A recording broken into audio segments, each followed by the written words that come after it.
Porque também, a gente também, às vezes, vê tantos erros que a gente, às vezes, tende a sempre apontar o dedo pro árbitro, tanto pro profissional do campo, como pro profissional do VAR. Só que hoje, como você falou, existe um sistema todo brasileiro que colabora para isso. Você citou essa quantidade de câmeras. Você pega, por exemplo, na Premier League. É muito diferente, né? A Premier League é uma liga que produz câmeras suficientes para o VAR, e que passou um ano estudando isso, um VAR ali simulado que teve durante um ano, para só no ano seguinte eles implementarem. No Brasil não existe liga quem coloca câmera. É uma emissora de televisão, no caso a Globo, que não tem responsabilidade nenhuma com relação ao VAR, não está no contrato dela que ela tem que ter mais câmeras por conta do VAR, e se usa as câmeras da Globo mesmo assim, né? A gente fez uma matéria também há um ano atrás a respeito de como o VAR foi implementado aqui no Brasil, e os aparelhos que são usados são uma verdadeira sucata.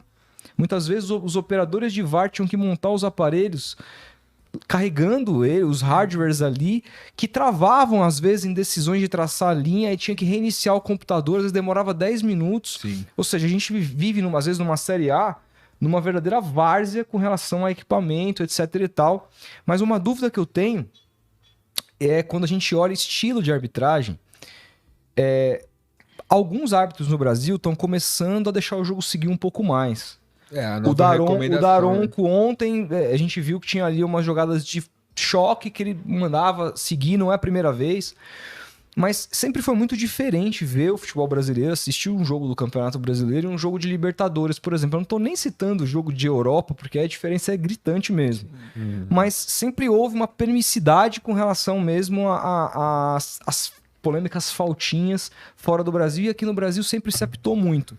Por que você acha que isso acontece? Será um mecanismo de defesa do árbitro para picar o jogo e tornar ele ser mais fácil de apitar? Enfim, se você querer aparecer mais, ser protagonista da partida, como que você faz essa leitura do porquê no Brasil sempre se marcou muito mais faltinha? Eu acho que nós temos vários pontos aí, né? Primeiro eu falo estilos de arbitragem mesmo. Você tem árbitros com estilos de arbitragem diferentes. Você tem árbitros que deixam o jogo seguir mais. Você tem árbitros que marcam todo o contato físico e param. E eu vejo isso até por uma questão maior de segurança do árbitro e não do jogo. Você tem um árbitro, e para mim o melhor árbitro é aquele que consegue fazer a leitura do jogo naquele momento. Por quê? Porque o jogo, você pode ter vários jogos dentro de um jogo. E você, dentro do seu estilo, tem que fazer a leitura do que o jogo tá pedindo. Uma vez eu fui fazer um jogo treino, gente. E aquele jogo treino que pegou fogo. E o árbitro deixando pau comer, pau torar.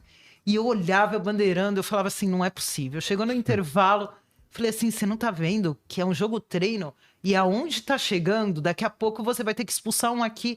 Ah, mas o meu estilo de arbitragem é deixar o jogo correr. Mas calma.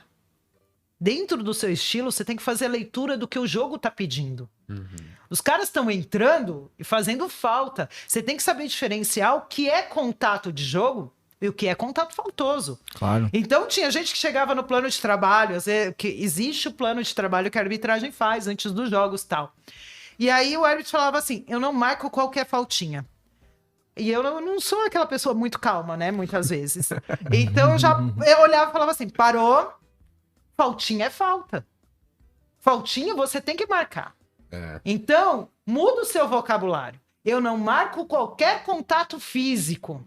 Eu vou analisar o que é um contato físico faltoso e marcar, e o que é contato físico de jogo que não gerou impacto, que eu posso deixar o jogo seguir, que pegou bola, entendeu? Então você tem que saber diferenciar isso.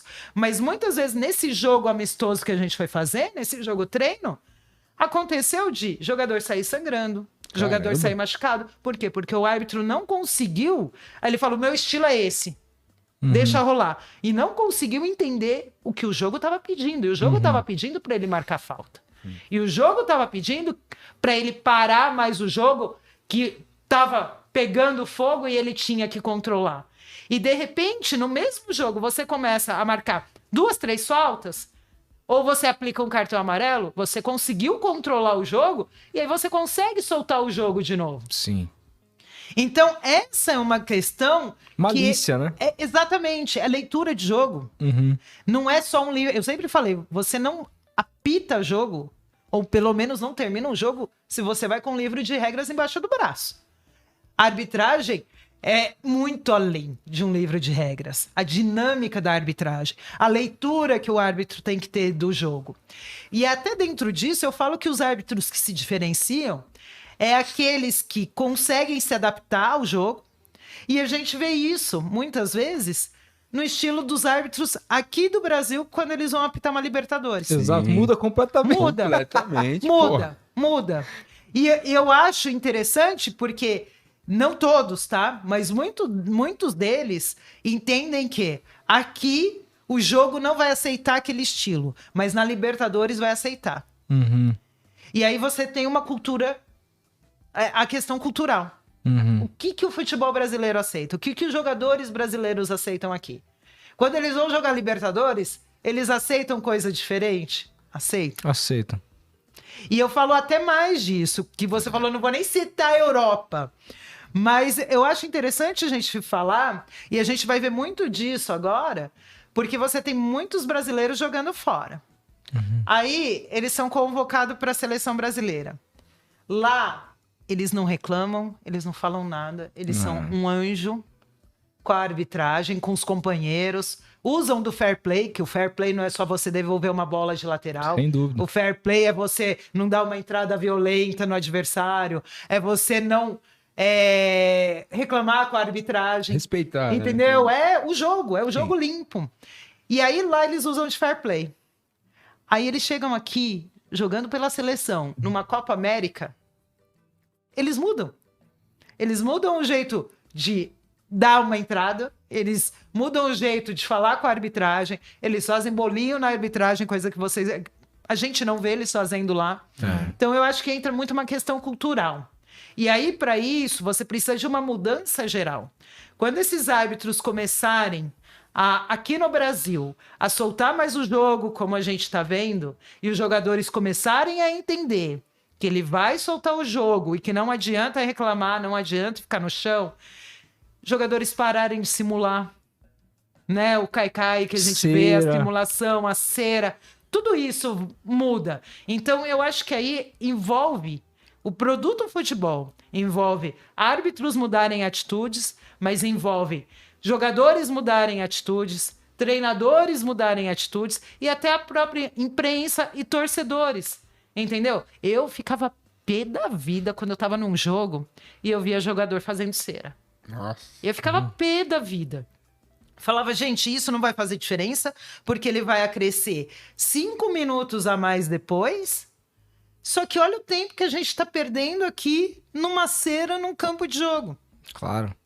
Então, eu vejo uma mudança cultural que a gente tem que ter, mas que envolve todo mundo e não só o árbitro.